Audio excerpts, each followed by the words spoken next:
object of the game is to obtain marks of infamy. This is done by navigating the board collecting plunder, shadow trade, and treasure chest tokens, while safely storing them up in a pirate bay. The first player to collect the targeted amount of marks of infamy wins. The game consists of 12 pirate ships, 30 tokens, 99 marks of infamy, 25 map tiles, 4 harbor tiles, 4 game guide tiles, 70 movement cards, 62 battle cards, 30 pirate luck cards. There are 3 types of ships: man of war, sloop of war, and bylander. There are 8 types of tokens. The map tiles are made up of islands, ports, portals, rocks, oceans, and 2 pirate bays. The 3 types of cards are battle cards, movement cards, and pirate luck cards. Each player receives a harbor tile in which lies a harbor and a shipyard. Each player receives 3 ships, 1 bylander, 1 sloop of war, and 1 man of war. Tokens and marks go in their own respective piles. Mix up and place all but one of the pirate bay tiles face down in a 4x5 or 5x5 grid. See rule book on which 5 tiles to exclude when playing with 20 tiles. Shuffle the cards and place them in their own piles. Youngest player goes first. Play continues clockwise. The black token goes to the first player, and the red token goes to the last player. The game round is divided into 3 phases: the harbor phase, the movement phase, and the repair phase. Players take turns during each phase, taking 1 action at a time. There are 6 different cards in the movement deck: a repair card, a free move card, and 4 movement cards. 1 movement card is drawn for each playable ship. The pirate bay is the center space of the pirate bay tile. At the beginning of their turn, each player moves 1 ship to a pirate bay of their choice. The player may move each ship 1 space up to the maximum card value. Tiles are placed face up when explored. The orientation of the explored space is to align to the arrow on the edge of the tile so it points in the direction the ship is moving. Players landing on a port take the 3 shadow trade tokens and place them on their ship. Ships can move in and out of a pirate bay diagonally as well as sideways. This is the only place in the game where a diagonal move is acceptable. Players landing on an island take that island's plunder token and place it on their ship. Players who draw a free movement card can choose a ship on the map to move 1, 2, or 3 free spaces, depending upon the ship type. The player then draws again.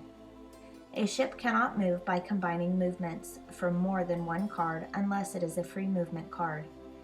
2 ships cannot occupy the same space outside the pirate bay without attacking.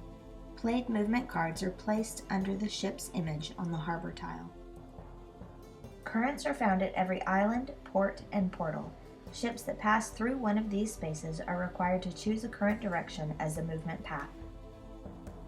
A man of war cannot carry more than 6 tokens. A bylander cannot carry more than 4 tokens. A sloop of war cannot carry more than 2 tokens. In the event a ship is awarded more tokens than it can carry, the player must choose which tokens to leave behind on the space. A space containing rocks is a barrier and may not be intentionally entered. Upon landing on rocks while exploring, a player must move their ship to their harbor. If carrying tokens, the tokens are left on the space the ship was on prior to hitting the rocks. Ships may move across the map to the adjacent space on the opposite side as a normal move. There are 10 different pirate luck themes: sirens, sea nymphs, sea serpents, maelstroms, rogue waves, devil whales, shipwrecks, storms, sea monsters, and Aspidosha alone. Pirate luck cards can destroy a ship, award a treasure token, rotate the tile, award a free move, or reclaim a token. A movement card with a pirate luck symbol featured as crossbones triggers a pirate luck event. The player then selects 1 tile with at least 1 ship to be affected by the pirate luck event. Each ship on the chosen tile receives a pirate luck card face down. Each player can choose to avoid a pirate luck card from impacting one of their ships, for good or bad, by giving the token to the player who assigned the pirate luck card. Plunder tokens can be placed on any island, shadow trade tokens on any port, and treasure chest tokens on any island or port. Players cannot issue a pirate luck card to themselves. For each pirate luck card received past the first, the player receives 1 Mark of Infamy. Marks of Infamy cannot be awarded in this manner if it is the winning mark. Pirate luck cards do not earn Marks of Infamy in 2-player games. Ships that are destroyed at sea leave their tokens behind. Any token on a space without a pirate ship may be claimed by moving a ship into the same space. Upon landing on a portal, the player must move their ship to another portal as a free movement. Portals are not active until at least 2 portals have been discovered. A ship engages in battle by entering the same space as an enemy ship. Ships cannot move until after the battle is resolved. Battles are resolved after each time the player with the red token takes a turn. There are 7 different battle cards numbered 1 to 6, and the Sea Dragon card being the wild card. When engaging in battle, attacking and defending ships receive battle cards depending upon their ship type. 2 additional battle cards are given to a defending ship if a ship from its fleet is on the same tile. There are 2 different battle styles. The first is Scuttle. Cards are played simultaneously, one at a time from both attacker and defender, with the higher valued card winning. The player who wins the majority of the 5 battles wins. Upon a tie, each player draws 1 card from the battle deck and again plays them simultaneously, continuing in this fashion until a victor emerges. The second battle style is Red Sky. In Red Sky, players play 4 cards combined with a common card to arrange a superior hand.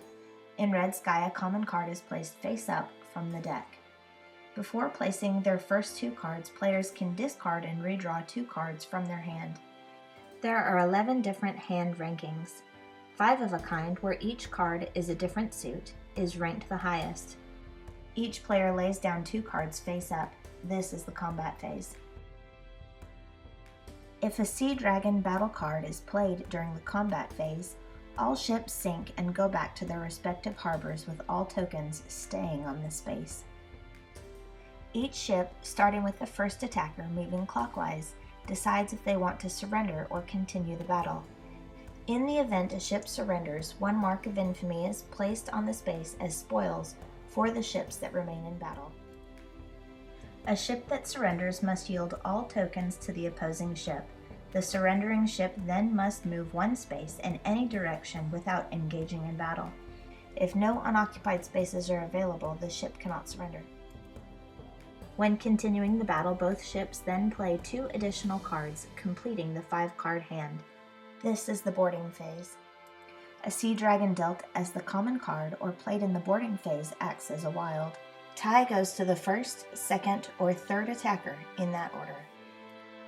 If an attacking ship loses, it is moved to its shipyard. This is the only way a ship can be put in its shipyard. The victor is awarded 1 Mark of Infamy for each defeated ship. If the defending ship loses, it is moved to its harbor. The winning ship collects all the tokens of the losing ship.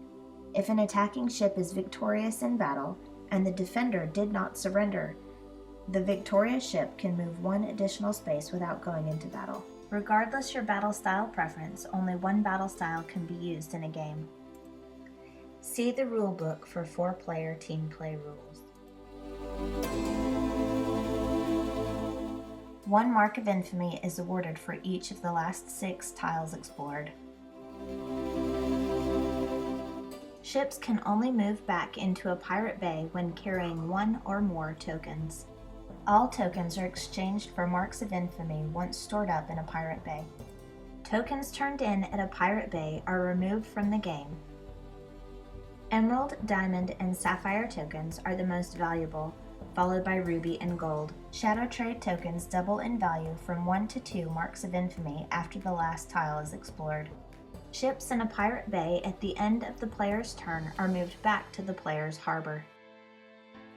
Once all movement cards have been used and all combats have been resolved, the repair phase begins. In turn order, decide whether to spend a repair card or pirate luck card to repair any keeled over ships in your shipyard and turn them keel up and move them to their harbor. Then take any ships in your shipyard that are keel up and move them to your harbor. Take any ships that are keel down in your shipyard and put them keel up. They will remain in your shipyard all of the next turn before being seaworthy again. Pass the black and red markers to the left. You are ready to begin the next round.